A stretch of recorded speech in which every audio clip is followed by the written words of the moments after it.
हरे जय जय राम कृष्ण हरी जय जय राम कृष्ण हरे जय जय राम कृष्ण हरी जय जय राम कृष्ण हरे हरी जय जय राम कृष्ण हरि जय जय राम कृष्ण हरे हरी जय जय राम कृष्ण हरि जय जय राम कृष्ण हरी हरे जय जय राम कृष्ण जय जय राम कृष्ण हरी हरे जय जय राम कृष्ण हरि जय जय राम कृष्ण हरी हरे जय जय राम कृष्ण हरी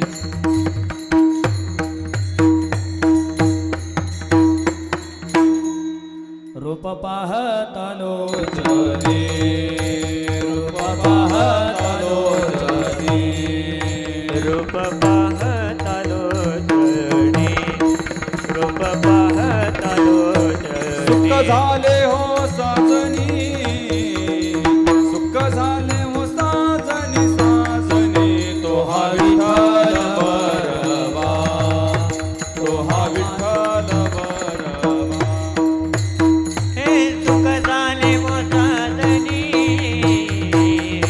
सुख झाले वो साधनी साधनी तो हा विठ्ठल बरवा तो हा विठ्ठल बरवा हा तो हा माधव बरवा तो हा माधव बरवा बरवा तो हा विठ्ठल बरवा तो हा विठ्ठल बरवा हे तो हा माधव बरवा तो हा माधव बरवा बरवा तो हा विठ्ठल बरवा तो हा विठ्ठल बरवा बौद्ध सुकृताची जोडी बौद्ध सुकृताची जोडी बौद्ध सुकृताची जोडी बौद्ध सुकृताची म्हणून जोडी विठ्ठली आवडी म्हणून विठ्ठली आवडी आवडी तो हा विठ्ठल बरवा तो हा माधव बरवा हे म्हणून विठ्ठली आवडी म्हणून विठ्ठली आवडी आवडी तो हा विठ्ठल बरवा तो हा माधव बरवा हे सर्व सर्व सुखाचे आगर सर्व सर्व सुखाचे आगर सर्व सर्व सुखाचे आगर सर्व सर्व सुखाचे आगर हे बाप रखुमादेवी मारा बाप रखुमादेवी मारा बाप रखुमादेवी मारा बाप रखुमादेवी मारा तो हा विठ्ठल बरवा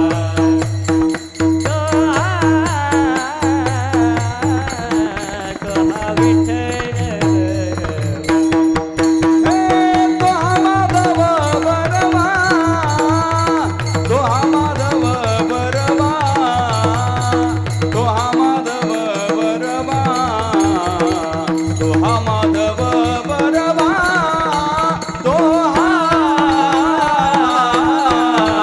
तो हा विठ्ठल बरवा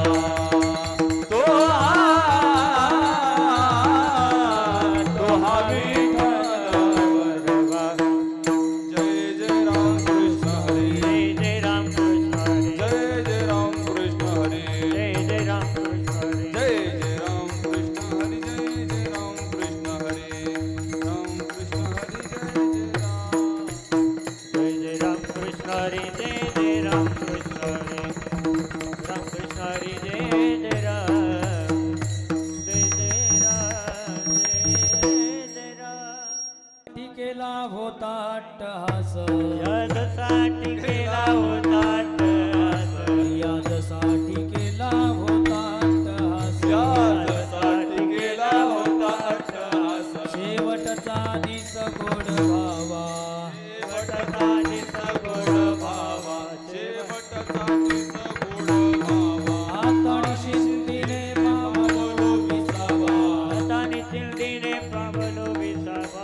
हाताने शिंदीने पावलो विसावा हाताने शिंदीने पावलो विसावा कुंडलिया धावा तृष्णेची कुंडलिया धावा तृष्णेची कुंडलिया धावा तृष्णेची कवतुक वाटे झाली वेचाचे कवतुक वाटे झाली वेचाचे कवतुक वाटे झाली वेचाचे कवतुक वाटे झाली वेचाचे नाम मंगळाचे तेने गोडे नाम मंगळाचे तेने गुणे नाम मंगळाचे तेने गुणे आत्मा म्हणे मुक्ती परलिली नोवरी तेने मुक्ती भरलेली नोवरी तुका म्हणे मुक्ती परलिली नोवरी तुका म्हणे मुक्ती भरलेली नोवरी आता दिवस चारी खेळी वेळी आता दिवस चारी खेळे वेळे आता दिवस चारी खेळे वेळे आता निश्चिंतीने पावलो विसावा आठवणी चिंतीने पावलो विसावा आता निश्चिंतीने पावलो विसावा आठवणी चिंतीने पावलो विसावा कुंडलिया धामा कृष्णेची कुंडलिया धावा कृष्णेची कुंडलिया धावा कृष्णेची जय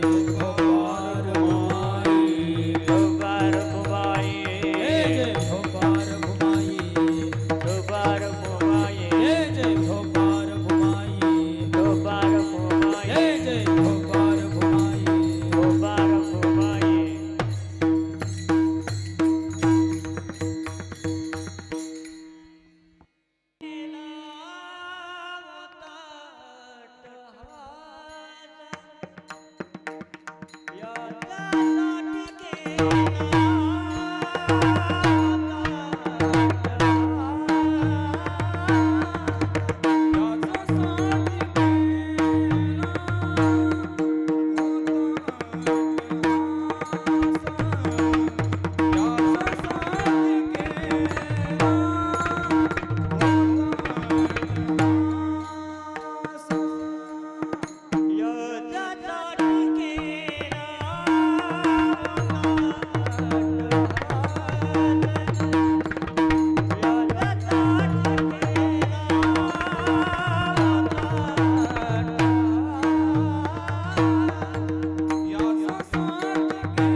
याचसाठी केला होता अट्टहास शेवटचा दिस गोड व्हावा आतानी चिंतेने पावलो विसावा कुंडलिया धावा तृष्णेजिया कवतो कवाटे झाली या विचाचे नाम मंगळाचे तिने गुणे आतानी चिंतेने पावलो विसावा कुंडलिया धावा तृष्णेजिया तुका म्हणी मुक्ती परनिली नोवरी आता दिवस चारी खेळी मेळी आता निशिंतीने पावलो विसावा कुंडलिया धावा तृष्णेजिया विठला विठला विठ्ठला विठ्ठला विठ्ठला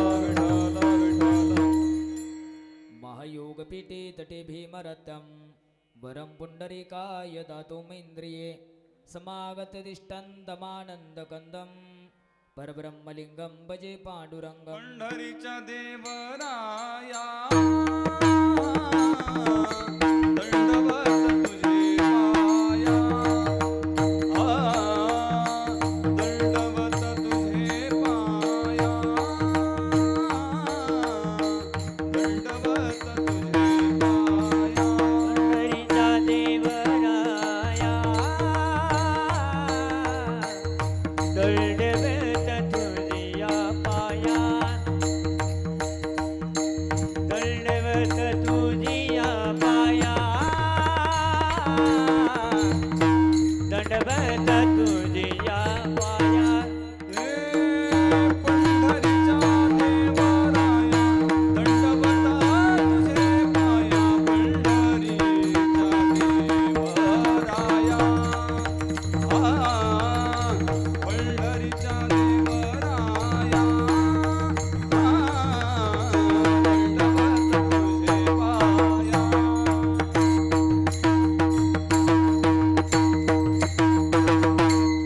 तपोज्ञान वैराग्य भक्ती स्वरूपम सदालंकृतं साधु संन्यास योगम मुखे यस्य वेदांत शस्त्रार्थेण तें नमो नारायणगिरीं ब्रह्मस्वरूपं जयांची केल्या स्मरण होई सकल विद्येंचे अधिकरण तेची वंदो श्री चरण श्री गुरूंचे ते नमस्कारुणी आता ऐसे नमन करुणी सकळा हरी कथा बोली बोबडिया बोला अज्ञानी मनवणी आपुलिया बाळा चालवी सकळा नामामडी विठ्ठला विठ्ठला विठ्ठला विठ्ठला याचसाठी केला होता अट्टहास शेवटचा दिस गुड व्हावा आता निशिंदेने पावलो विसावा कुंडलिया धावा तृष्णेजिया प्रस्तुत प्राप्तस्थळी प्राप्त ठिकाणी संप्राप्त सेवेसाठी निवडलेला घेतलेला अभंग याच्या यावत भूतालावर सकळ जडजीवाचा उद्धार करण्यासाठी आपला देह अखंडेचे जविणारे देहूचे सुप्रसिद्ध संत बोलोबा पुत्र कनकाई कुमार कान्हा प्रिय बंधू वैराग्य मूर्ती देहू निवासी महान भगवत भक्त संत सम्राट विश्ववंदे महाराष्ट्रभूषण पंचम माते जगतवंदे जगद्गुरु श्री तुकोबाराय यांचा 4 चरणाचा भौतिकांच्या परिचय पाठांतरातला नित्याच्या अभ्यासाचा आणि उत्कृष्ट असा अभंग सेवेसाठी घेतलेला आहे विठ्ठला विठ्ठला अभंगावरती काही एक चिंतन करण्यापूर्वी अल्पसा परिहार किमकशा निमित्ताने आपण सर्वजण एकत्रित आलो याची पूर्णतः जाणीव अर्थात कल्पना सगळ्यांना आहेतच तरी देखील सांगणं ती वक्त्याचं कर्तव्य या न्यायानं आपल्या सर्वांच्या परिचयाचे असणारे अत्यंत धार्मिक मनमिळू स्वभावाचं व्यक्तिमत्व सगळ्यांना माईनं प्रेमानं जवळ करणार व्यक्तिमत्व गेल्या 1 वर्षापूर्वी काळाच्या पडद्याआड गेल्या त्या वैकुंठवासी गंगा भागीरथी मंगलताई सोपान ढवळे या मातोश्रींना इहलोकीची यात्रा संपवून ईश्वर भेटीसाठी मार्गस्थ होऊन आज जवळपास 1 वर्ष पूर्ण झालेला आहे. या आईच्या पश्चात असणारा समंत परिवार, ज्यामध्ये त्यांचे दीर श्री भाऊसाहेब सावित्रा ढवळे, त्यांचे बंधू श्री अशोक गोविंद यादव, सुपुत्र श्री महेश सोपान ढवळे, बहीण चंद्रकलाताई भाऊसाहेब चासकर, सून अनिताताई महेश ढवळे, सुपुत्र श्री योगेश सोपान ढवळे, मुलगी मनीषाताई राजेंद्र गुंजाळ, सुनबाई सौ राणीताई योगेश ढवळे, पुतणे श्री विठ्ठल मुरलीधर ढवळे, जावई राजेंद्र सुदामराव गुंजाळ, नातू साईराज संपदा श्रावणी आरुष, पुतणे श्री प्रमोद सखाराम ढवळे, किसन मुरलीधर ढवळे, सूरज आणि अनगानाथ, असा भरभरून परिवार या पुण्यात्म्याच्या पश्चात आहे. आणि या मातेच्या ऋणातून मुक्त होण्यासाठी या समंद ढवळे पाटील परिवाराच्या वतीने आपल्या आईच्या ऋणातून मुक्त होण्यासाठी अन्नदान, पिंडदान, ज्ञानदान असा हा साधलेला त्रिवेणी संगम. आणि याच निमित्ताने या परिवाराच्या वतीने ज्यांच्या माध्यमातून माझ्यापर्यंत ही सेवा पूर्वनियोजित झाली, माझ्यावरती अत्यंत बंधुवत प्रेम करणारे माझे परममित्र आदरणीय आमचे संतोष भाऊ रहाणे पाटील यांच्या माध्यमातून आजच्या या कार्यक्रमाचं झालेलं आयोजन, या निमित्ताने आपणा सर्व संत सज्जन मायबापांच्या दर्शनाचा झालेला लाभालाभ योगायोग या संबंधाने पखावाजाची साथ ज्यांची अत्यंत सुंदर पद्धतीने मला प्राप्त होत आहे, आमच्या कोपरगाव तालुक्याचं भूषण, आमच्या परिसराचं वैभव, आदरणीय श्री हरिभक्तपरायण मृदंगाचार्य धीरज महाराज पुरे, त्याचप्रमाणे ज्यांच्या माध्यमातून आपल्याला स्वर कानावरती पडत आहेत भजनानंदी आदरणीय श्री हरिभक्तपरायण संगीत अलंकार भजन सम्राट माझे अत्यंत जिवलग मित्र अक्षय महाराज, त्याचप्रमाणे आमच्या परिसराचं वैभव, नाशिक जिल्ह्याचं वैभव, आदरणीय श्री हरिभक्तपरायण भजनानंदी संगीत अलंकार भजन सम्राट आमचे अमोल महाराज बोळीच विसापूरकर, आणि संबंध आमच्या महाराजांच्या संस्थेतली ही सर्व बालगोपाळ मंडळी, साऊंड सिस्टीम ज्यांचे आहे, ज्यांचं एक चांगलं नाव साऊंड क्षेत्रामध्ये आमचे परमादरणीय श्री हरिभक्तपरायण जनार्दन भाऊ कासार, अत्यंत सुंदर गोड सिस्टीम दादांचे आहे, ज्यांच्या माध्यमातून आजच्या या कार्यक्रमाचं छायाचित्रण होत आहे, असे आमचे आदरणीय श्री हरिभक्तपरायण भाऊचं नाव काय, आमचे विजय दादा माऊली HD त्यांचा चॅनल आहे, अत्यंत चांगला चॅनल आहे, क्लॅरिटी वगैरे महाराजांच्या भाऊच्या चॅनल एकदम भारीच आहे नाही का. भाऊलाही कोटी कोटी धन्यवाद, श्रोतृवर्गालाही कोटी कोटी धन्यवाद. माझ्यापेक्षा ज्ञानाने मानाने कीर्तीने धनाने ज्येष्ठ श्रेष्ठ तथा वंदनीय पूजनीय संप्रदाय कन्या संप्रदाय करती धरती प्रिय शांतता सर्वांच्या एकोप्याने लाभलेली कार्यक्रमाला भव्यता आणि दिव्यता. आता वैयक्तिक वंदन नमस्कार करण्यापेक्षा संप्रदायाच्या नियमाप्रमाणे मस्तक हे पायावरी, मस्तक हे पायावरी, मस्तक हे पायावरी, वार करी संतांचा, वार करी संतांचा, वार करी संतांच्या, वार करी संतांच्या, या वार करी संतांच्या, वार करी संतांच्या. हे मस्तक हे पायावरी, या वार करी संतांचा, वार करी संतांचा,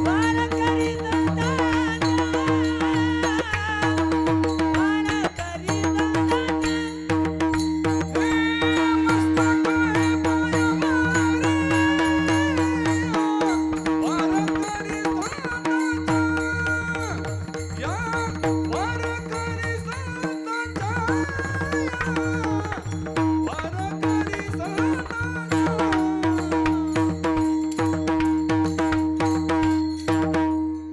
मानवी जीवनामध्ये जन्माला आल्यानंतर प्रत्येकाच्या आयुष्यामध्ये 3 प्रकारचे सोहळे धीरज बाबा. पहिला सोहळा जन्माचा आहे, दुसरा सोहळा विवाहाचा आहे आणि तिसरा सोहळा मरणाचा आहे. पण पहिला सोहळा माणसाला पुण्याच्या बळावरती टाळता येतो, दुसरा सोहळा बौद्धिक बळावरती टाळता येतो, पण तिसरा मरणाचा सोहळा कोणालाही टाळता येत नाही. पहिला सोहळा जन्माचा पुण्याच्या बळावरती टाळता येतो, याला काही शास्त्रीय आधार आहे का? ऐका.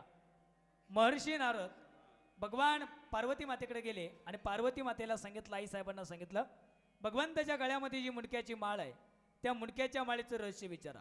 मुळात भगवंताच्या गळ्याची मुंडक्याची माळ आहे, ते दिसायला जरी मुंडके असले धीरज बाबा तरी ती मुंडके नाही, ते ब्रह्मज्ञानाचं रहस्य आहे. आणि ब्रह्मज्ञान कोणालाही प्राप्त होत नाही, ज्ञानाकरता मनुष्य अधिकारी असावा लागतो. गीता सांगत असताना 4थ्या अध्यायामध्ये भगवंत सांगतात, तद्विधीन प्रणिपातेन परिप्रेष्णेन सेवया उपदेशे ते ज्ञानम ज्ञानिनस्तव दर्शनः. ज्ञानाकरता अधिकार असणं गरजेचं आहे. भगवान शंकराने पार्वती मातेला घेतलं आणि एका निर्जन स्थळावरती गेले, त्या ठिकाणी ज्ञान सांगायला सुरुवात झाली. पण ज्ञान सांगत असताना पार्वती माता झोपी गेली. पार्वती झोपी गेल्यानंतर ते ज्ञान त्याच वेळेला एका पोपटाने ऐकलं. आता 2 ग्रंथांचा संदर्भ असा आहे अमोल महाराज. देवी भागवत सांगतं पोपटाने ऐकलं आणि श्रीमद भागवत सांगतं ते ज्ञान माशाच्या पोटामध्ये मत्स्येंद्रनाथांनी ऐकलं. त्या पोपटाने ते ज्ञान ऐकत असताना पार्वतीला झोप लागलेली आहे. भगवंताने डोळे उघडले, पाहता तर पार्वती झोपलेली आहे. मग ज्ञान ऐकलं कोणी? पाहता तर काय, त्या ठिकाणी तो पोपट ज्ञान ऐकत होता. भगवंताच्या लक्षात आलं, जगद्गुरु तुकोबरायचं प्रमाण त्यांना आठवलं. पशु पाप पुण्य काय हे जाणती, उत्तम मध्यम भोग भोगिती, किंवा पशु पाप पुण्य काय हे जाणती, मनुष्य रीती ठाऊकया. हे प्रमाण भगवंताला आठवलं आणि भगवंताने विचार केला, पक्ष्यांना ज्ञानाचा अधिकार नाही. तो पक्षी पुढं पळायला लागला, भगवंत मागे पळायला लागले. पळत पळत तो पोपट भगवान व्यासांच्या आश्रमामध्ये गेला. सकाळची वेळ आहे. आश्रमामध्ये भगवान व्यास आणि त्यांची पत्नी अरुंधती माता बसलेली आहे. पोपट त्या अरुंधती मातेच्या पांडीवरती जाऊन बसला आणि भगवंताला एक मर्यादा निर्माण झाली. भगवंताला पाहिलं आणि अरुंधती मातेनं हातामध्ये एक ताट आणलं, पाद्यपूजा केली, भगवंताला फलाहार वगैरे अर्पण केला. भगवान परमात्मा प्रसन्न झाले. भगवंताने अरुंधतीला विचारलं, सांगा तुम्हाला काय पाहिजे? अरुंधती मातेनं सांगितलं, माझी अपेक्षा आहे तुमच्यासारखा पुत्र माझ्या पोटी जन्माला यावा. पुत्र शब्द वापरला बरं का, पुत्र शब्द वापरला. कारण पुत्र का, शास्त्र सांगतं पुनर्कांती तार येते इति पुत्र हा. गेलेल्या पितरांना तारतो, गेलेल्या पितरांना मोक्ष प्राप्त करून देतो, त्याला पुत्र म्हणतात. गरुड पुराणामध्ये एक श्लोक असा आलेला आहे महाराज, यत्र यत्र कुले चैव एको भवती वैष्णवा कुलम तशतदा पापर मुक्तम तन मोक्षगामी. गेलेल्या पितरांना तारतोच तारतो, पण आहे त्या पिढीचाही उद्धार करतो. आईकडल्या 21 आणि बापाकडल्या 21. महाराज म्हणतात त्याला पुत्र म्हणावं. पण भगवान शंकरांनी सांगितलं, आई साहेब तुमचं म्हणणं फार गोड आहे, खूप छान आहे, पण ऐका, जे मला आवडतं ते या जगाला आवडत नाही आणि जे जगाला आवडतं ते मला आवडत नाही. आता माझा बसलेल्या सगळ्या मायबाप श्रोत्यांना एक प्रश्न आहे, मला सांगा, जे जगाला आवडतं ते देवाला आवडत नाही असं काय? तर तो संसार आहे. आणि जो देवाला आवडतो तो आपल्याला आवडत नाही, तो काय? तर तो परमार्थ आहे. मला सांगा, परमार्थ आवडीचा का सवडीचा? बोला, परमार्थ आवडीचा का सवडीचा? बोललं पाहिजे थोडंसं. 1500 घ्यायला कशा पळत होत्या बरं? तिकडे हायगाई केली का? पायात चप्पल नाही, पोटात भाकरीचा तुकडा नाही, डोक्याचे केस कसे काय ते सोंगावानी आव सुंदरशी हाबाडा खिनारी. बोललं पाहिजे. परमार्थ आवडीचा का सवडीचा? हा, हे प्रमाणात म्हणायला झालं आवडीचा, पण तो वास्तवात चाललाय सवडीचा. आता तुमच्या डोक्यात खटका एकच आहे, हा कधी आवडतो, आणि माझा खटका एकच आहे का 12:30 कधी वाजतात. कारण मी तुमचा बांधलेला आहे फक्त 12:30 पर्यंत. 12:30 वाजले, माझा टाइम संपला. तुमच्या डोक्यातला विषय फक्त हा कधी आवडतो, आणि माझं लक्ष आहे फक्त घड्याळामध्ये 12:30 कधी वाजतात. म्हणजे तुमचा आणि माझा परमार्थ सत्यस्थितीला चालू आहे, तो आवडीनं नाही, तो सवडीनं चालू आहे. म्हणून देवाला आवडतो तो देव, आणि तो नेमकाच आपल्याला आवडत नाही. भगवंत सांगतात, म्हणून मला या प्रपंचामध्ये येण्याची आवश्यकता वाटत नाही. भगवान शंकराने अरुंधतीच्या उदराकडे पाहिलं, दृष्टीपक्षपात झाला, एक गर्भ तयार झाला, आणि तो गर्भ होता भगवान शुकदेव मुनी महाराजांचा. आईच्या उदरामध्ये 12 वर्ष राहिले. 12व्या वर्षी भगवान शंकर सूक्ष्म रूपाने आत गेले आणि सांगितलं, आता तुम्हाला बाहेर यावंच लागेल. तेव्हा शुकाचार्य आईच्या उदरातून बाहेर आले, पण पुण्याच्या बळावरती काही काळापर्यंत त्यांना आपला जन्माचा सोहळा टाळता आला. मी सांगून गेलो होतो, पुण्य जर असेल तर पुण्याच्या बळावरती काही काळापर्यंत जन्माचा सोहळा टाळता येतो. विठ्ठल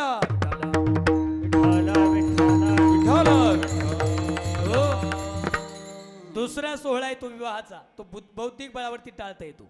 दोघांनी टाळा शास्त्रामध्ये. एक, समर्थ रामदास महाराज बोल्यावरती उभे राहिले आणि गुरुजीनं मंगलाष्टक म्हटलं, शुभमंगल सावधान. त्याच क्षणाला मंडप सोडला आणि नाशिकमध्ये गेले, रामरायाची प्राप्ती केली आणि आपलं जीवन प्रभूच्या चिंतनामध्ये व्यतीत केलं. दुसरा प्रसंग आहे का, शबर नावाचा राजा आहे, एकुलती एक मुलगी, तिचं नाव शबरी आहे. रात्रीची वेळ आहे, त्या मुलीचं लग्न ठरलेलं आहे आणि दोघा पती पत्नीतला संवाद त्या शबरीनं ऐकला. तो मालक आपल्या पत्नीला म्हणतोय, शबरीचा बाप सांगतोय तिला, आपली एकुलती एक मुलगी आहे, तिचं लग्न ठरलंय, ती उपवर झाली आहे, आता तिच्या लग्नाकरता 12 बोकडाची दावण आपल्याला द्यायला पाहिजे. रात्री 12च्या पुढे हा आपल्या मायबापाचा संवाद शबरी मातेनं ऐकला आणि विचार केला, 2 जीवाच्या मनोमिलनाकरता जर 12 बोकडाचा जीव जात असेल तर असं आसुरी सुख माझ्या प्रपंचाला काय कामाचं. त्याच रात्रीला घराचा त्याग केला. 12 वर्ष मातंग ऋषीची सेवा केली. 12व्या वर्षी मातंग ऋषीने आशीर्वाद दिला, जा शबरी, जे जग ज्या प्रभूच्या भेटी करता तळमळतय ना, तोच प्रभू तुझ्या करता तळमळतील. येणाऱ्या भविष्याच्या काळात प्रभू रामराया शबरी माते करता आले. शबरीची उष्टी बोरं खाऊन पुढं प्रवासाला लागले. लक्ष्मणाने प्रश्न केला देवाला, देवा तुम्ही शबरीची उष्टी बोरं खाली. देवानं सांगितलं, लक्ष्मणा तू शबरीची प्रापंचिक व्यवस्था पाहिली आणि मी शबरीची परमार्थातली अवस्था पाहिली. विठ्ठला विठ्ठला विठ्ठला. तिसरा जो सोहळा आहे तो तिसरा सोहळा आहे मरणाचा. आणि मरणाचा सोहळा कुणालाही टाळता येत नाही. आएगा सो जाएगा राजा रंक फकीर. मग तो कोणी असू द्या. गाथ्यामध्ये तुकोबाराय सांगतात, होऊन या गेले राव रंक.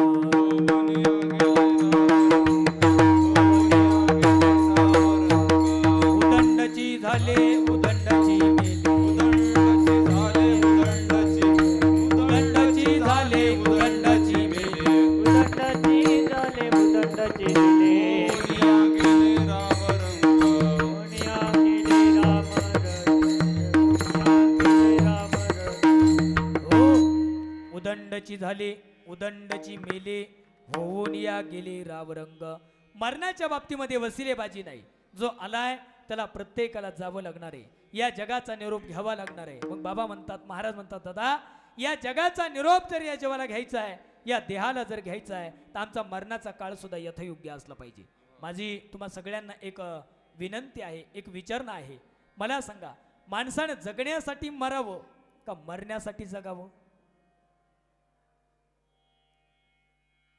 करा विचार. माणसाने जगण्यासाठी मरावं का माणसाने मरण्यासाठी जगावं? पण शहाण्या माणसाचं उत्तर आहे, माणसाने मरण्यासाठी जगावं. कारण जगण्यासाठी मरतात ती कुत्री असतात, लक्षात घ्या. माणसाने मरण्यासाठी जगावं. जी माणसं डोळ्याच्या समोर मरण ठेवून जगतात ती माणसं जीवनामध्ये यशस्वी झालेली दिसतात. म्हणून अगोदर मरण कळणं गरजेचं आहे. संतांच्या बाबतीमध्ये संत महात्मे सांगतात, मुळात आम्ही या मरणाला घाबरत नाही. का घाबरत नाही? अहो, मरण माझे मरुनी गेले मज लागी केले अमर. किंवा आपुले मरण पाहिले म्या डोळा तो सोहळा झाला अनुपम्य. तुकोबाराय सांगतात, आता आमच्या जीवनामध्ये मरण म्हणजे सोहळा झालेला आहे. आम्ही रोजच मरतोय आणि आम्ही रोजच जगतोय. पण ऐका, तुमच्यासारख्या आणि माझ्यासारख्या सामान्य जीवनाला अपेक्षा आहे तो मरणातला काळ यथायोग्य झाला पाहिजे, तो गोड झाला पाहिजे. आणि एकाच माणसाला या मृत्यूलोकामध्ये मरण कळलं, त्याचं नाव होतं राजा रावण. रामायणामध्ये 72 दिवस युद्ध चाललं आणि 72व्या दिवशी विभीषण देवाकडे गेला आणि देवाला सांगितलं, देवा 71 दिवस झाले युद्ध करताय, अजून रावण मेला नाही, पण आता ऐका, रावणाच्या नाभी कमलामध्ये जे अमृत आहे त्या अमृताला जर बाण लागला तर हा मेल्याशिवाय राहणार नाही. देवानं भात्यातून बाण काढला, तो धनुष्याला जोडला आणि धनुष्य सोडला. त्याच वेळेला तो बाण तिथून निसटला आणि रावणाच्या वर्मी लागला. रावण खाली कोसळत होता.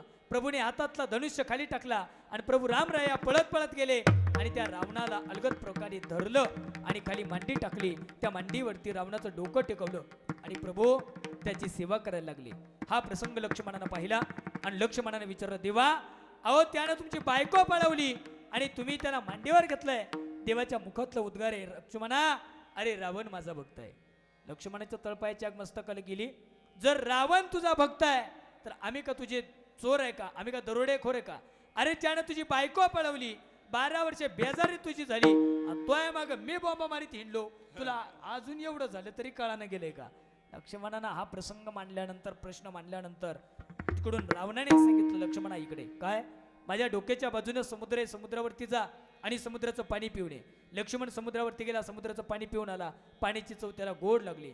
गळ्यातून अलंकार काढायला सांगितला, अलंकाराचा सुगंध घ्यायला सांगितला. त्या अलंकारामधून फुलाचा सुगंध लक्ष्मणाला आला.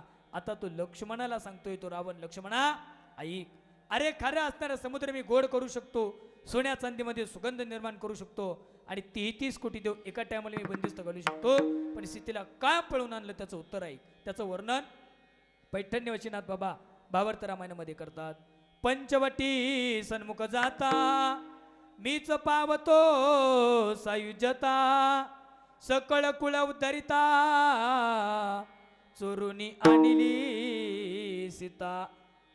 रामरायानं आपल्या रावणाचे उद्गार प्रभूने ते शब्दामध्ये म्हणले, अरे मी जर पंचवटीला गेलो असतो तर देवाने मला असा मोक्ष दिला असता, पण मला एकट्याला मोक्ष नको होता, मला सगळ्या कुळाचा उद्धार करायचा होता. याच्याकरता मी सीता मातेला पळून आणलं. सकळ कुळ उद्धरिता चोरून आणली सीता.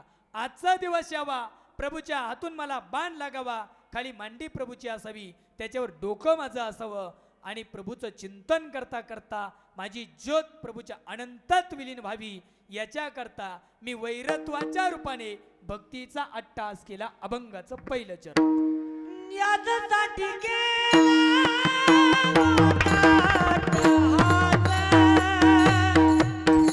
याच्यासाठी केला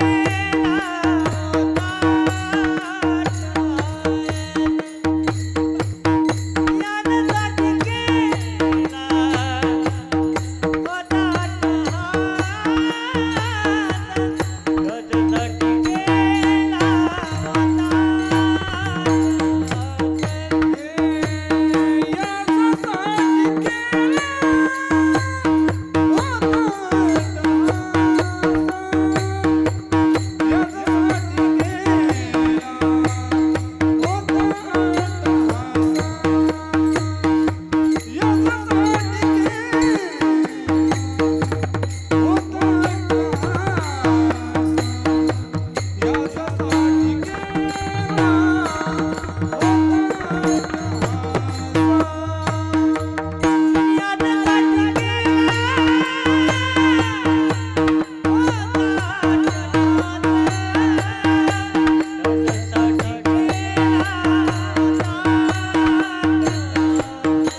साठी केला होता टहास, शेवटचा दिवस गोड व्हावा. मग महाराज शेवटचा दिवस कशानं गोड होईल? जिलेबी, बुंदी, गुलाबजाम, खोबरा बर्फी, बेसन बर्फी, अजून काय? हे घातल्यानं श्रद्धाला येणारचं तोंड गोड होतं बरं काय, जाणाऱ्याचं नाही. मग जाणाऱ्याचा शेवट गोड व्हावा याच्याकरता माझे तुकोबाराय सांगतात, आपुला तो एक देव करुणी घ्यावा, तेने विना जीवा सुखनोही. देवाची प्राप्ती जीवनामध्ये केल्याशिवाय माणसाच्या जन्माचा शेवट होत नाही. लक्षात घ्या, तुकोबारायांनी शब्द वापरलाय, शेवटचा दिवस गोड व्हावा. मग शेवटचा दिवस कोणता? ज्या तिथीला, ज्या तारखेत, ज्या वारात, ज्या महिन्यात, ज्या पक्षात आणि ज्या वर्षामध्ये देह ठेवला, ते वर्ष, तो महिना, तो पक्ष, ती तिथी आणि तो दिवस शेवटचा का नाही. महाराज म्हणतात, गडे हो, याही पूर्वी आम्ही कितीतरी वेळा जन्माला आलोय आणि याही पूर्वी कितीतरी वेळा मेलोय. ज्ञानोबराय त्याची ओवी सांगतात, रहाटमाळीचे करे पुढता रीती पुढे भरे, हे अविश्रांती फिरे गर्भांती. महाराज सांगतात, कितीतरी वेळा जन्माला आलोय आणि कितीतरी वेळा मेलोय. याचं गणित आणि याचं चक्र आम्हाला सांगता सुद्धा येणार नाही. पण खऱ्या अर्थाने वेदांताच्या भाषेमध्ये ज्या दिवशी आत्यंतिक दुःखाची निवृत्ती होऊन परमानंदाची प्राप्ती होते आणि यथार्थ आम्ही मोक्षाचा अधिकारी बनतो, समजून चालायचं त्या दिवशी या देहाचा नाही तर या जीवाच्या जन्म मृत्यू चक्राचा शेवट झाला. अर्थात तुकोबारायच्या भाषेत सांगायचं जर झालं तर तुकोबाराय सांगतात, तुका म्हणे एका मरणेची सरे, उत्तमची उरे कीर्ती मागे. एकदा तो जीवात्मा या जन्मामधून गेला तर त्याला पुन्हा यायचं नाही आणि पुन्हा मरायचं नाही. तो ब्रह्मभूत अशा अवस्थेमध्ये प्राप्त होऊन जातो. तो ब्रह्मभूत कायेमध्ये तो मार्गस्थ होऊन जातो. आणि म्हणून महाराज सांगतात, आता माझ्या जीवनामध्ये खऱ्या अर्थाने माझा शेवटचा दिवस गोड झाला. पण का हो महाराज, तुमच्या जीवनामध्ये शेवटचा दिवस गोड झाला, याला काहीतरी कारण असेल. महाराज म्हणतात, ते कारण अभंगाच्या दुसऱ्या चरणामध्ये. आता निश्चिंतीने पावलो विसावा,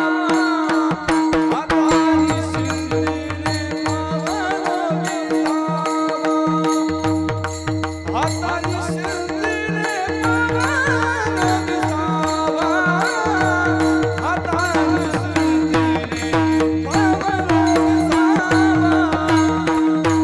आता निश्चिंतीने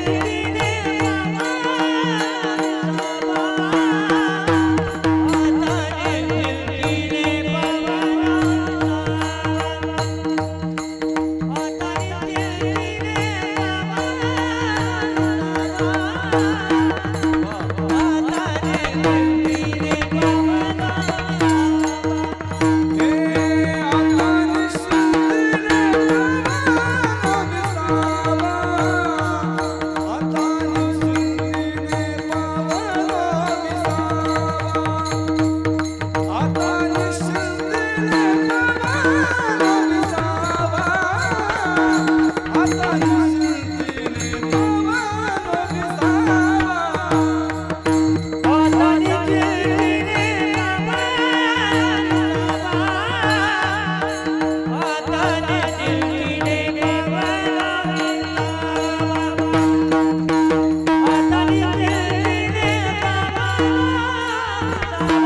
चरणामध्ये प्रवेश केलाय.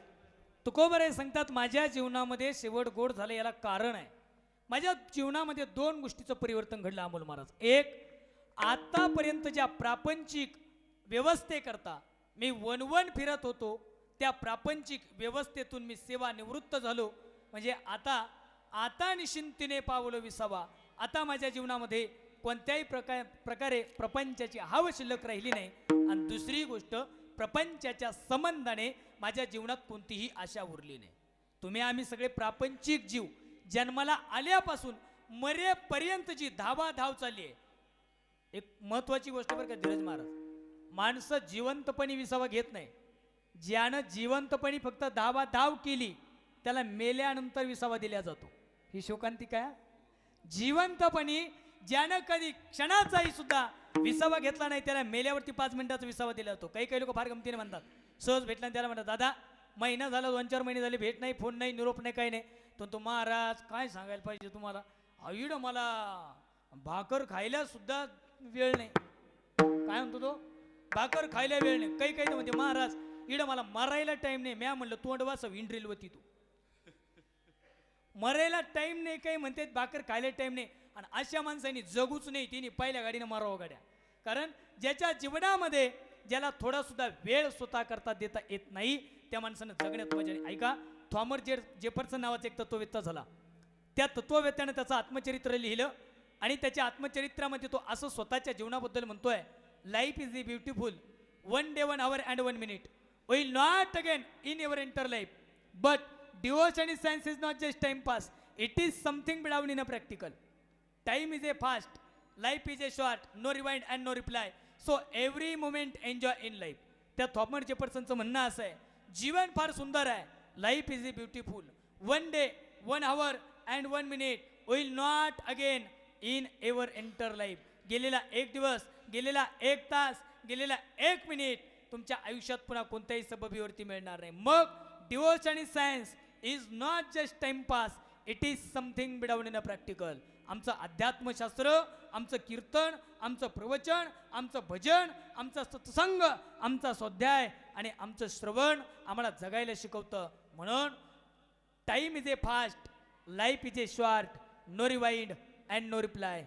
गेलेली वेळ अर्थात वेळ फास्ट चाललाय, जीवन फार कमी आहे, तुम्हाला त्याचा कोणताही परतावा मिळणार नाही. So every moment enjoy in life.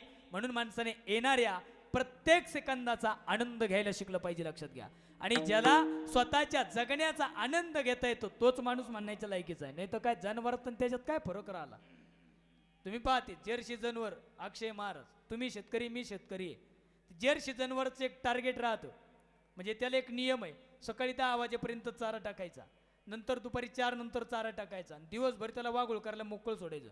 तुम्ही धीरज महाराज इळमाळा जरी चारा टाकला तर ते खातच राहतं, त्याला खायचा आसपेसच नाही. काऊन? ती जर्सी आहे, लक्षात घ्या. तसे बहुतेक लोकांची मेंदू जर्सी झाली त्यांना स्वतः करता जगायला टाइम राहिला नाही.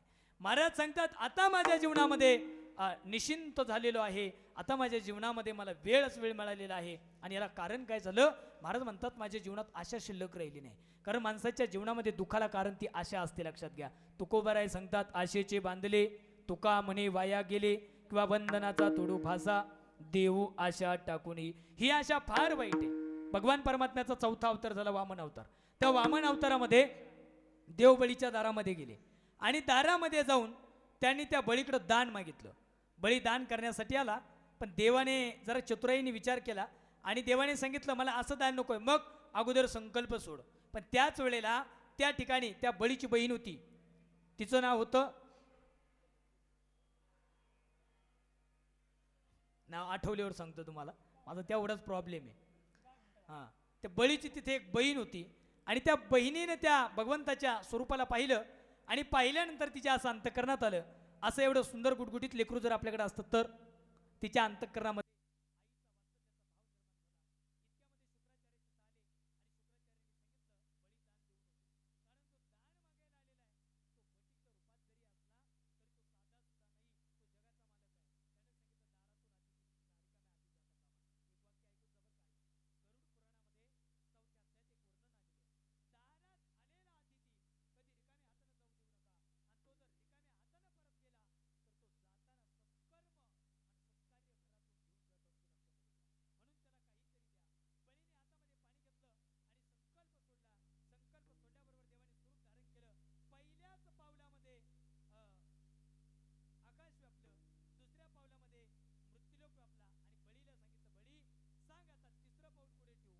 तिने सांगितलं अजून माझं डोकं आहे. बळीच्या डोक्यावरती देवाने पाय दिला. तुका म्हणे बळी जीव तिला पायतळी. बळीला पाताळामध्ये घातलं. याला भागवतामध्ये ओवी पा किती गोड आणि सुंदर ओवी नाथरायाने सांगितली. नाथराया सांगता जगाचा जो नित्यदाता आशेने केला भिके सवता वैऱ्याच्या द्वारी झाला मागुता द्वारी पाळीता तेने त्याशी. ही आशा फार वाईट आहे. ही आशा माणसाला रसा तळाला घालवते. मग तुकोबराय सांगतात गड्या माझ्या जीवनामध्ये शेवट चांगला झाला. मला देवाची प्राप्ती झाली. त्याला कारण आहे मी प्रपंचातून मुक्त झालो. माझ्या जीवनामध्ये कोणत्याही प्रकारची आशा वाद शिल्लक राहिला नाही. आणि या गोष्टीला महत्वाचं कारण ठरलं. माझ्या जीवनातली आशा केली एकाच गोष्टीने अभंगाचं तिसरं चरण.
जगद्गुरु तुकोबाराय सांगतात मी माझ्या जीवनामध्ये त्या परमात्म्याचं चिंतन केलं आणि परिणाम स्वरूप माझ्या जीवनातला शेवट गोड झाला. पहिला प्रश्न असा आहे काय त्या देवाचं चिंतन करायचं. काय त्या देवावाचून काय आडलंय. दिवसाच्या ठिकाणी दिवस उगवतोय. मावळ्याच्या ठिकाणी मावळतोय. कामाच्या ठिकाणी काम आहे. पगाराच्या ठिकाणी पगार आहे. जेवणाच्या ठिकाणी जेवण आहे. आणि झोपेच्या ठिकाणी झोप आहे. मग का त्या देवाचं चिंतन करायचं. त्याचं उत्तर आहे का. मला सांगा या जगामध्ये घडणाऱ्या गोष्टी आपल्या हिशोबाने घडतात का देवाच्या हिशोबाने घडतात. कोणाच्या. देवाच्या. प्रमाण त्याचं ऐका. म्या बोलविल्या वेदू बोले म्या चालविल्या सूर्य चाले म्या हलविल्या प्राणू हले जो जगात ते चालिता मी. भगवान परमात्मा सांगतात हे सगळं सूत्र त्या परमात्म्याच्या कृपेने चालतं. महिला वर्ग मला सांगा मालक पती मिस्टर नवरा हजबंड आणि आपल्या ग्रामीण भाषेत आपलं घरचं बाळदन म्हणजे नवरा तुमच्या हिशोबाने भेटला का. जसा भेटला तसा स्वीकारला. सांगायला थोडं कंजेस्टेड आहे तुम्हाला पण तुम्ही बोललं पाहिजे. आता तुम्ही एस टीतही 50% अधिकार गाजवला. 50 नाही 100% फुकट आहे नाही का. मंत्रिमंडळातही तुम्हाला अधिकार आहे. प्रत्येक ठिकाणी तुम्ही अग्रेसर आहे. बोललं पाहिजे. मालक मिस्टर नवरा तुमच्या हिशोबाने भेटला का. जसा भेटला तसा स्वीकारला. पण तुमचं उत्तर मला माहिती आहे. कीर्तन संपल्यावर सांगणार आहे महाराज हे पदरी पडलं दोडण हसून केलं गोड यांचं काय खरं आहे. पुरुष वर्ग बायको आपल्या हिशोबाने भेटली का जशी भेटली तशी स्वीकारली. तुम्ही जास्त खरं बोलू नका घरी जाऊन तुकड्याची पंचायत होईल. पण तुमचं उत्तर मला माहिती आहे. पदरी पडलं पवित्र झालं. असे चांगले गायक वादक ही मंडळी आमची पाहिली का खाली बसून तुम्हाला असं वाटतं आपल्या पोरणाने गवं गाणार पण ते कव निघत पेणार. खाली बसून आई बापाला वाटतं पोरण भावं डॉक्टर पण ते निघत आहे कंडक्टर खाताय लोकांचे रुपये आठाने फाटा आला तरी देत नाही. उतरणारा उतरून जातो पण याची काही इच्छा होत नाही द्यावं म्हणून. अर्थात जे घडतं ते ईश्वरी सत्तेने घडतं. एखाद्याची बाई म्हणते महाराज देवाच्या दयेनं काही कमी नाही 7-8 एकर जमीन आहे 5-50 पोते गहू झाले मोठं पोरगं रेल्वे खात्यात नोकरी लागलं कायला कोळेशेल वाटायला. आणि लहान्या पोराची बायको ओळखी पाळखीने अंगणवाडीला चिटकावली जशी चिटकावली तसं तांदळाचा घुगऱ्याचा घरात होत आला. आता तांदळाला काही कमी नाही घुगऱ्याला काही कमी. पण 4 दिवस झाले महाराज चपाती पाहिली की वखत आहे चपाती पाहिली की वखत आहे चपाती पाहिली की वखत आहे. मी म्हणलं मग डॉक्टर तुम्ही 5,000चे ते पोटाचे छातीचे भुट्टू काढली भुट्टू. म्हणलं मग म्हणली भितडीला लावून पाय महिनाभर त्याचे ग. आणि डॉक्टरने सांगितलं यायला तंबाटे चालत नाही बटाटे चालत नाही वांगे नाही गव्हाची चपाती नाही बाजरीची भाकर नाही काहीच चालत नाही. म्हणले याला निबर सडकानं चालवा जाऊ द्या कुणीकडे बी ठेवी त्याच गायला. गडगंज संपत्ती आहे पण खाऊ देणारा परमेश्वरी. लक्षात घ्या घरामध्ये जर कुणी वारलं प्रेताच्या भोवताल बसलेली मंडळी सगळी नात्यातली असते का रोजाना आणतात रडायला. इकडं कसं आहे कसं आहे नात्यातली. आमच्याकडं तसंच आहे. आमच्याकडं कोळपेवाडीला माणसं मेल्यावर जाळीत तुमच्याकडं जीव गेल्यावर जाळत असतील जरा चौकशी करा. त्या प्रेताच्या भोवताल बसलेली मंडळी सगळी नात्यातली असते अमोल महाराज. आणि त्या मुलीचा वैयक्तिक आग्रह चालतो पप्पा 1 चमचाभर तरी दूध घ्या ना. ते घेतं का पोरगाव लांबून येतो जिवंत असताना भाकर देत नाही पाहत नाही मेले कौतिक करीतो. पप्पा 1 शब्द तरी ऐकून घ्या ना. ते घेतं का सुनबाई तिथं बसलेली असते जिवंत असताना भाकर द्यायची नाही मेलेव कौतुक. आणि काही काय सुनायचं तर कौतुक पित्र्या दिवशी पाहायचं. पावणे 9लाच पत्रे काव काव काव काव काव काव. सासऱ्याने वरून निरोप पाठवला त्यानं सांगितलं बाई ह्या जन्मात जिरवली ते बाद झालं. त्या कडीत उड्या तू इथूच घेन ती खिरई तू इथूच पे आपल्याला येण्यात इंटरेस्ट नाही. आणि तिचा त्या प्रेतावर पडून पडून वैयक्तिक आग्रह मा म्हणजे एकाच तरी खाऊन जायचा होता ना. ते खातं का अजिबात नाही. जिच्या बरोबर प्रपंच केला बायको खऱ्याचं खोटं खोट्याचं खरं येड्या बाबळीपासून बाण कोरायला सुरुवात केली तर शहाण्या बाबळीपर्यंत आई गई नाही. दुधात पाणी घालू घालू इकलं देवळाचे दगड चोरून वाट्याला लावले जनावरे देवळाचे गज चोरून जनावरला खोटे केले. आणि कुठंच काही नाही भेटलं का सप्त्यात आमचे महाराज लोकांचे पाकिटं हाणले. लोक काय आम्हाला सोडी द्या असं नाही बरं का. आता ते ऑनलाईनमुळं तर लयच अवघड आहे. आमच्या शेजारी कोळगावला तस्कऱ्या केला अमोल महाराज. आता झाली 2 वर्ष झाले प्रवचन संपलं धीरज महाराज मी तिथं बसलो ते म्हणले महाराज ऑनलाईन दक्षिणा मारितो 2 वर्ष झाले अजून पैसे मला ऑनलाईन येते. त्याच्याकरता मी कीर्तन प्रवचनाचे पैसे ऑनलाईन घेणंच बंद केलं. एखादा म्हणला ना ऑनलाईन जागेवर मिटव 500 कमी दे पण जागेवर. M.Com असताना मला एक नियम होता debit the receiver credit the giver. Debit ऑट comes in credit out goes out and debit all expenses and losses credit all income and profit. काही झालं तर झालं पण तोट्याचं काम करायचं हे वाणिज्य शाखेच्या लोकांचं सूत्र असतं बरं का. त्या पत्नीचा त्या प्रेतावर पडून पडून वैयक्तिक आग्रह एकदा तरी डोळे उडून बघा ना. ते मेलेलं म्हणता अरे 6 महिने झाले पॅरलीचा झटका बसला मला असं नीट उचलून जार शगाईच्या गोठ्यामध्ये टाकलं आरोळी मारायचं तसा काना डोळा करून निघून जायची ना. आता का कौतिक करते. कान असून ऐकू शकत नाही तोंड असून बोलू शकत नाही आणि डोळे असून पाहू शकत नाही. याचं कारण काय चाले शरीर चाले शरीर कोणाची असते चाले कोणाची असते चाले शरीर चाले शरीर कोणाची असते चाले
शरीर कुणाची या सत्ते कोण बोलवितो हरिवीन.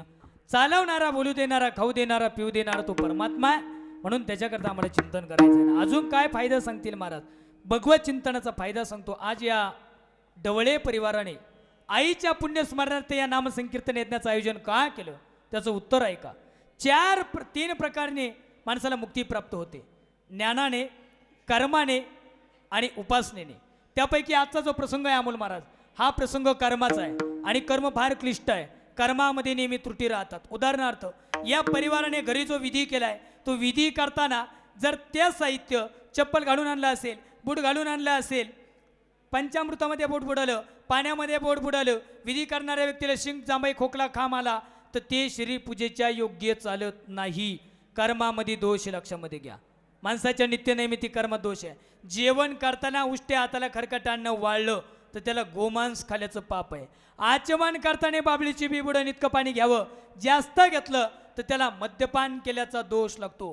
पूर्वेला डोकं करून झोपला विद्या प्राप्त होते, पश्चिमेला डोकं केलं चिंता लागते, दक्षिणेला डोकं केलं चिंता मिटून धनवृद्धी होते आणि उत्तरेला डोकं केलं तर त्या व्यक्तीचं अकाली निधन होतं. पण आता ऐका, पूर्वेला तोंड करून आंघोळ केली सुखाची प्राप्ती, पश्चिमेला तोंड करून आंघोळ केली व्याधी लागतात, दक्षिणेला तोंड करून आंघोळ केली पितृपीडा लागते आणि उत्तरेला तोंड करून आंघोळ करत असेल सर्व सुखाची प्राप्ती होते. कर्मातले काही दोष आहे.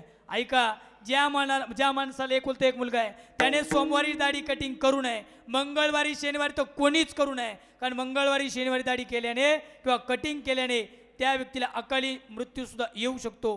गुरुवारी दाढी कटिंग केल्याने एका दिवसाच्या पुण्यकर्माची हानी होते आणि रविवारी दाढी कटिंग केल्याने व्याधी लागतात. मग करावं कधी तर त्याला फक्त बुधवार आणि शुक्रवार दिलाय त्या दिवशी दाढी कटिंग नख काढल्याने यश, कीर्ती, लाभ आणि प्रताप प्राप्त होतो. त्या व्यक्तीचं नावलौकिक होतं, हाती घेतलेलं काम त्या व्यक्तीचं परिपूर्ण होतं. ज्या स्त्रीचा पती जिवंत आहे तिनं कपाळ कधी सुनं ठेवू नये. तिचं सुनं कपाळ सूर्योदयाच्या नंतर जर तिच्या वयापेक्षा जास्त वयाच्या व्यक्तीनं पाहिलं तर तिच्या मालकाच्या आयुष्यातले 45 दिवस कमी होत असतात. जी स्त्री केस कापते तिला ब्रह्महत्येचं पाप लागतं. गरुड पुराणाच्या 2ऱ्या अध्यायात त्याची ओवी आलेली आहे. एखाद्या बाईला म्हणलं कव मावशी केस कापले तर ती बाबा त्याला ना उंदरी लागली होती. आका इडं उंदरीने आख्या घुशी लागल्या तरी कापू नको, कारण तसं शास्त्रात फार मोठा नियम आहे. ऐका, जो प्रापंचिक आहे त्याने भगवी लुंगी लावायची नाही, भगवे कपडे त्याने घालायचे नाही. त्याने जर भगवे कपडे घालून भगवी लुंगी लावून प्रापंचिक असून साधुत्वाचा वेश आणला तर त्याला पुढचा जन्म कुत्र्याचाच प्राप्त होतो. विठ्ठला विठ्ठला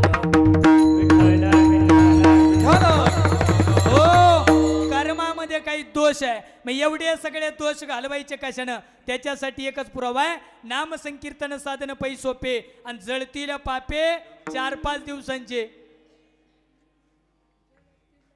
येऊ कमी जेवण करून, मला भूक लागली. कारण पहिलं सकाळी एक दाव्याचं प्रवचन काढून आलोय. बरं त्या कावळ्यान लई तर सवलंय मला. कंप्लेट 8ला चालू केलं होतं बाबा, 9:30 वाजले. मला दार्जिनच नाही बरं का अमोल महाराज. 2 कार्यक्रम जर धरले, डाऊ आणि श्राद्ध, पहिल्या दाव्याचा कावळा शिवत असं आहे ते.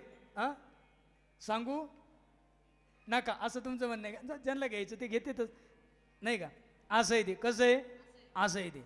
ऐका, भगवंताच्या एका नामचिंतनाने हजारो जन्माचं पाप जातं. ऐका, मुंबईमधला जावई शहरात आला. आता दिवाळीच्या सणाला मावशी आपण दारात काय लावतो? काय? पंथी. त्यानं ती पंथी पाहिली, सासूला विचारलं मला मामी याला काय म्हणता?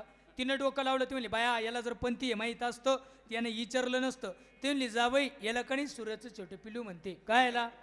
पंथीला. त्यानं विचार केला 2 लेकरं होस तर मला माहिती सूर्याला छोटं पिलू असतं. त्यांना सासून सासरा झोपले व पेटती पंथी उचललीन सासऱ्याच्या वळईतलं पाऊल. आता वळई तशी राहिली असेल का? 7.5च्या वर्षी ज्ञानोबा राहायचा पुरावा आहे. तृण मेळे अग्नी समर असं झाले. भगवंताच्या एका नामचिंतनाने हजारो जन्माचं पाप जळून जातं. तसं भगवंताच्या एका नामचिंतनेने या दोषाचा परिहार होतो. ऐका, एवढाच एक फायदा नाही. मग यमे कुळगोत्र वर्जिले, इथं यमाला येण्याचा अधिकार नाही. आता यम तुम्ही आम्ही पाहिले नाही, पण जे आरती ज्ञानोबा राय सांगतात ते आरती यम असले पाहिजे. प्रत्येक माणसाला 1 वर्ष अगोदर मृत्यू कळतो. मृत्यूचे संकेत ऐका. 5 प्रकारचा मृत्यू: कोप नावाचा मृत्यू, विक्षेप नावाचा मृत्यू, ऐंद्रिक नावाचा मृत्यू, रस नावाचा मृत्यू, देह नावाचा मृत्यू. 5 प्रकारचा मृत्यू आहे. पहिला मृत्यू कोप नावाचा. ज्यांनी आयुष्यात कधीच कोणाचं चांगलं केलं नाही, होऊ दिलं नाही, त्यांना कोप नावाचा मृत्यू.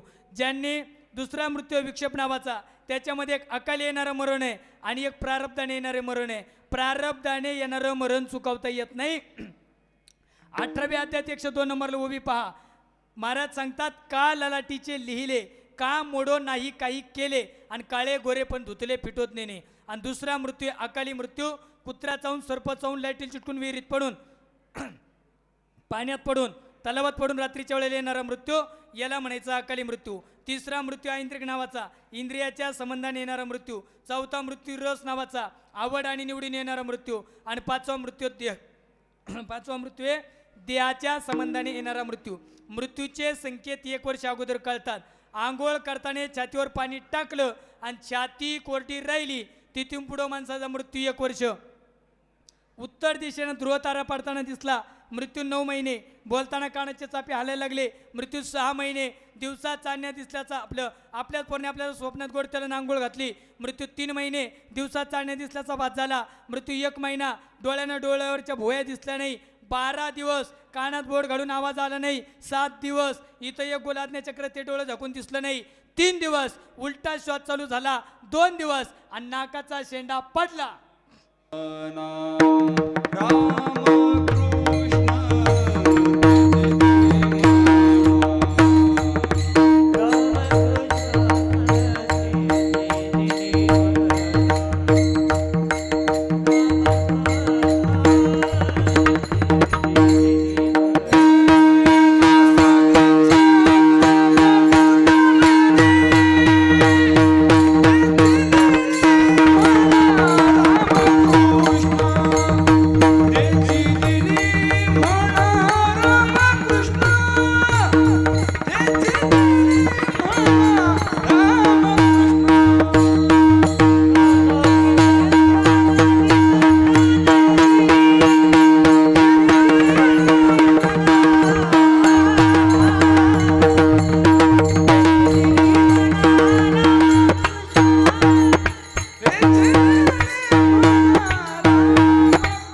आपल्या आयुष्यातला शेवटचा दिवस आहे. मग मरण कसं यावं ऐका. उत्तरायण चालू असावं, शुक्ल पक्ष, पूर्ण तिथी, शुद्ध तिथी, खाता पिता चालता बोलता ज्या व्यक्तीला मरण येतं ती व्यक्ती चांगल्या गतीला जाते. पण ज्या व्यक्तीला दक्षिणयान, कृष्ण पक्ष, अपूर्ण तिथी, अशुद्ध तिथी, पंचक, त्रिपाद, धनिष्ठा, कृतिका, रेवती, पुनर्वसू, पूर्व उत्तर, षडा भाद्रपदाचं 2रं आणि 4थं चरण याच्यामध्ये मृत्यू आला तर ती व्यक्ती ऊर्ध्वगतीला न जाता ती व्यक्ती अधोगतीला जाते. मग ज्याला पंचकावरती मरण येतं त्याला 5 पुतळे द्यायचे, 1 कपाळावरती, 2 खांद्यावरती, 1 छातीवरती, 1 पोटावरती. त्रिपाद नक्षत्राला मरण आलं त्याला 3 पुतळे द्यायचे, 1 कपाळावरती, 2 खांद्यावरती, कपाळाचा पोटावर, छातीवर दिला तरी चालतो. आणि त्याला 11व्या दिवशी गंगेच्या तीरावरती त्याची शांती करून घ्यावी. त्यानंतर जीव गेल्यानंतरचा नियम आहे, ज्या ठिकाणी ते प्रेत ठेवलंय ती जागा गायच्या शेणानं सारवलेली असावी.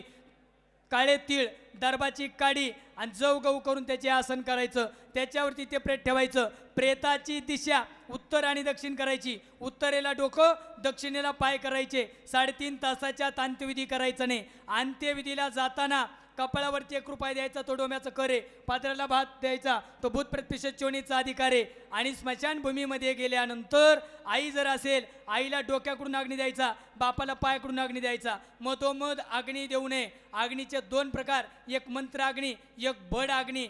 अग्नी दिल्यानंतरचा नियम, पाण्याची घागर भरून आणावी, डावा पाय वरती करावा. या 4 बोटाला पिंडदानाचा अधिकार नाही. लोक चुकीचं कर्म करतात आणि घरात पितृदोष घालून घेतात. उलट्या अंगठ्यानं तर्पण करायचंय, असं पाणी सोडायचंय. अंगठ्यानेच पाणी पितरांना गेलं पाहिजे तरच पितर तृप्त होतात, अन्यथा पितर तृप्त होत नाही. मग उलट्या हाताने पाणी सोडायचं आणि 3 चक्कर उलटे मारायचे, सुईचे मारायचे नाही. आता ऐका, रात्री 12 ते पहाटे 3 पर्यंत मरण आलं तर दिवस मावळता धरा, उगावता दिवस धरू नका. पहिल्या 3 प्रहरात येणारा मृत्यू आदल्या दिवसात जातो आणि 4थ्या प्रहरात येणारा मृत्यू उगावत्या दिवसात जातो. जर तुम्ही 12-1:30 वाजता एखादी व्यक्ती गेली, दिवस उगावता धरला, तिथी चुकते, केलेलं कर्म आपल्या पित्रापर्यंत पोहोचत नाही. घराजवळ दावे करू नका, घराजवळ आईबाप जाळू नका, त्या जमिनीचं स्मशान होतं, लक्षामध्ये घ्या. आणि मग 3 चक्कर उलटे मारायचे, गागर सोडून द्यायची. फिरविला घट फोडेल या चरणी, महावाक्य ध्वनी बोंब केली. गागर फुटल्यानंतर मुलाने आणि मुलीने 1 सेकंद का होईना, 1 अश्रू का होईना, पण स्मशानामध्ये रडावं. कारण शास्त्र सांगतं, जो मुलगा आणि जी मुलगी आईच्या आणि बापाच्या पश्चात स्मशानामध्ये 2 अश्रू ढाळते, त्याने पितर तृप्त होत असतात. आणि मग त्या मुलाने घरी यावं, 13 दिवस भूमिशयन करावं. 13 दिवस नाही 3 दिवस करा, 3 दिवस नाही 1 दिवस करा. कमीत कमी 1 दिवसापर्यंत घरात अन्न शिजवू नये. 3ऱ्या दिवसानंतर शिजवलं तर हरकत नाही. 7 दिवसाच्या आत अस्थि विसर्जन चालतं. 8व्या 9व्या दिवशी अस्थि विसर्जन चालत नाही. 10व्याच्या दिवशी 10 पिंड तयार केले जातात. मोठे पिंड 3 तयार केले जातात. पूर्वेला प्रेत सखा, पश्चिमेला प्रेत योनी, दक्षिणेला यमलोकीचा पिंड. कावळेचे 2 प्रकार, राखाडी डोम. कावळा जोपर्यंत डोम कावळा शिवत नाही तोपर्यंत राखाडी कावळ्याला शिवण्याचा अधिकार नाही. कावळा पूर्वेकडून आला, पश्चिमेच्या बाजूने पहिल्या पिंडाला शिवला, त्याची सरली एरझार, झाला सफल व्यापार. कावळा दक्षिणेकडून आला, आपलं उत्तरेकडून आला, पश्चिमेच्या पिंडाला शिवला, उत्तमची गती तो एक पावेन, उत्तम भोगील जीवखानी. आणि कावळा जर पश्चिमेकडून आला, दक्षिणेच्या पिंडाला शिवला, समजून चालायचं हरविन जन्म, नरकाची बाई जाना, यमाचा पाहुणा प्राणी होय. पण जोपर्यंत त्या जीवाची अपेक्षा परिपूर्ण होत नाही तोपर्यंत कावळा काकस्पर्श करत नाही. आमच्याकडे त्यारड्याला मी एकादश क्रियाविधीला गेलो, प्रवचन झालं, मी निघून गेलो, मला पुढं कार्यक्रम होता. त्या मित्राला मी फोन करून विचारलं, भाऊ कावळा शिवला का? तो म्हणला महाराज कावळा शिवला नाही. म्हणलं असं कर, सगळं साहित्य घेणं आमच्या गावाला ये. त्यानं सगळं साहित्य घेतलं आणि दुसऱ्या दिवशी आमच्या गावाला आला.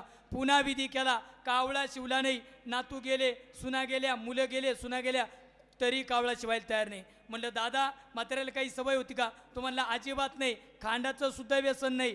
पण त्याच्या 15 मिनिटांनी लक्षात आलं, म्हातारं दररोज त्याच्याकडून 50 रुपये घ्यायचं आणि मधल्या रस्त्यानं पोहेगावला जायचं आणि बँकेत तेवढे 50 रुपये टाकायचं. म्हणलं म्हातारं जर 50 करता कळला असेल, मग त्यानं पाकिटातून 100ची नोट काढली आणि पिंडावर ठेवली, गपकन कावळा शिवला. तो पोरगा माझ्याकडे आला म्हणला, म्हणला बाबा, मी म्हणलं काय? म्हणला ही 100ची नोट तुम्हाला घ्या. मी म्हणलं तिथं सगळं जाळ कर. म्हणलं का? अरे त्यानं 100 करता तुला डबल दाबा घालायला लावला, तेव्हा रात्रीतून सपाटा करीन. याला प्रमाण आजच्याच अभंगातलं आहे. आता निश्चिंतीने पावलो विसावा, खुंटलिया धावा तृष्णेची या, तोपर्यंत कावळा स्पर्श करत नाही. कावळा शिवला नाही, वाहत्या पाण्यात पिंड सोडा, दर्भाच्या गाडीचा कावळा करा, तरी सुद्धा काकस्पर्श शास्त्राला मान्य. आणि ब्राह्मणाने स्वतःच्या हाताने जरी स्पर्श केला तरी सुद्धा मान्य. 13व्याच्या दिवशी जीवात्मा पुढे लागतो. दररोज 247 योजन चालतो. 1 योजन म्हणजे 7 किलोमीटर. 247 गुणिले 7 येणारं त्याचं उत्तर आहे 1436 किलोमीटर जीवात्मा चालतो. 16 प्रकारचे नगर, 84 प्रकारचे नरक भोगत जीवात्मा आजच्या तिथीला भगवान परमात्म्यापर्यंत जातो. खाली उत्तम प्रकारचं कर्म त्या परिवाराने केलं. आजचा नियम आहे, या परिवारात डांगर, भोपळा, गिलक आणि दोडकं आजच्या दिवस या ढवळे कुटुंबाने शिजवायचं नाही, ते खायचं नाही. तांबडं पातळ तांबडी साडी घातलेल्या स्त्रीनं पिंडदान पाहायचं नाही. अपंग व्यक्तीने पिंडदान करायचं नाही, पाहायचं नाही. रजो धर्म, मासिक धर्म इन मराठी पाळी प्राप्त झालेल्या स्त्रीने पिंडदान पाहायचं नाही, पाहायचं सुद्धा नाही, तरी सुद्धा त्याचं फलित नाही. आणि आजचा महत्त्वाचा नियम, जी स्त्री उपास करू जेवलेली असेल तिनं आज सकाळचं जेवण केल्यावर संध्याकाळी जेवायचं नाही. तिनं उद्या सकाळी दुपारी 12ला सूर्याला अर्घ्य दिल्यानंतरच जेवण करायचं. उपास करू कोण जेवेले? कोण आहे? हातवर करा. इडं नाही का? जे असेल ते असेल, असू द्या. त्याने उद्या सकाळीच अन्नाचं ग्रहण करायचं. आणि असं यथायोग्य पद्धतीने केल्यानंतर ते जे पितर आहेत ते काय होतात? तृप्त होतात. एकदा सगळ्यांनी मोठ्या प्रेमाने भजन करा. विठोबा रघुमाई,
मती आता अवकाश अगदी धावत्या वेळात वारकरी संप्रदायाच्या नियमाप्रमाणे या अभंगाचा यथोचित भावार्थ संकल्पित आणि नियोजित वेळी ठेवण्याचा अल्पासा प्रयत्न या ठिकाणी केला.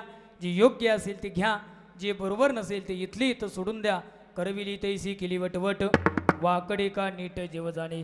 या न्यायाने ज्या संबंधाने आपण एकत्रित आलो ते निमित्त कारण म्हणजे कैलासवासी गंगा भागीरथी मंगलताई सोपान ढवळे या पुण्यात्म्याला, या मातेला ही लुकीची यात्रा संपवून आज जवळपास 1 वर्ष झालं. या ढवळे परिवाराला त्यागून ही माऊली निघून गेली. जाता जाता एक गोष्ट तुम्हाला सांगून जातो, ऐका. सगळं जावं माणसाच्या जीवनामधून, पण आई कधी माणसाच्या आयुष्यातून जाऊ नये. आमचे कबीर महाराज सांगतात, बाई मरे बलगटे पिता मरे छत जाय, जिस दिन मरेगी माँ सारा जग सुना पड जाय.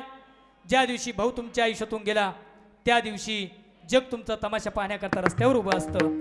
ज्या दिवशी तुमचा बाप जातो त्या दिवशी तुमचा आधार जातो, आणि ज्या दिवशी तुमची माय जाते गड्या त्या दिवशी जगाच्या बाजारात वनवासी शब्दाचा अर्थ आम्हाला कळल्याशिवाय राहत नाही. आणि म्हणून 2 मुलं आणि 1 मुलगी असा संबंध परिवार या मातेच्या पश्चात आहे. आणि या 3 लेकरांना पोरकं करून ही माता गेल्या 1 वर्षापूर्वी आपल्या सगळ्यांच्या मधून निघून गेली.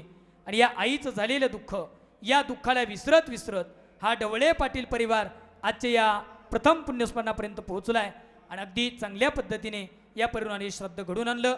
कोटी कोटी त्यांना द्यावे तेवढे धन्यवाद थोडेच आहे. जाता जाता अगदी अर्ध्या मिनिटामध्ये यशाचे 2 मंत्र तुम्हाला सांगून जातो. ज्याला जीवनामध्ये मोठं व्हायचं आणि ज्याला जीवनामध्ये यशस्वी व्हायचं त्यानं 2 गोष्टी करायच्या. अर्धाच मिनिटं घेतो फक्त. ज्याला जीवनात मोठं व्हायचं त्याने परस्त्रीचा आणि परधनाचा उपवास कधी सोडायचा नाही. इतर उपवास मागं पुढे झाले तरी चालतील, एखादाच मोडली तरी चालेल, सोमवार मोडला तरी चालेल. परधनाचा आणि परस्त्रीचा उपवास कधी जीवनात मोडू देऊ नका. आणि यशस्वी होण्याचं दुसरं कारण, ज्याचं प्रारब्ध अनुकूल आहे, ज्याच्यावरती आई बाप आणि संतांचे आशीर्वाद आहे, आणि ज्याच्याकडे उत्तम प्रकारचे मित्र आहे, त्याला यशापासून कुणी रोखू शकत नाही. लक्षामध्ये घ्या. म्हणून जर तुमचा ट्रॅक चुकत असेल तर समजून झाला तुमचे मित्र नालायक आहे, त्यांच्यावर 10 डबेल राखेल ओतायचं आणि काडी लावून सपाटा करू द्यायचा त्याचा. पुन्हा त्यांच्याकडे पाहायचं सुद्धा नाही. ज्याचे मित्र उत्तम आहे, आज माझं कीर्तन एवढं यशस्वी झालं ना, त्याला कारण माझे 3 जीवलग मित्र आहे. लक्षात घ्या. मित्र ज्याला हसण्यामागचा आनंद, ज्याला रडण्यामागचं दुःख कळतं त्याला मित्र म्हणतात. कृष्ण द्वारकेचा राजा आहे, सुदामाच्या घरी 18 विश्व दारिद्र्य आहे, पण भेटल्यानंतर कृष्ण आपलं देवपण विसरतो आणि सुदामा जिथं 18 विश्व दारिद्र्य विसरतो त्याला मैत्री म्हणतात. लक्षात घ्या. आणि म्हणून ज्याचे मित्र उत्तम आहे, आईबाप संतांचे आशीर्वाद आहे, आणि ज्याच्याकडे प्रारब्ध अनुकूल आहे तो यशामध्ये सगळ्यात मोठा होतो. झालेली सेवा भगवतचरणी समर्पित करून माझ्या सेवेला आणि वाणीला या ठिकाणी पूर्ण विराम. ज्ञानेश्वर माऊली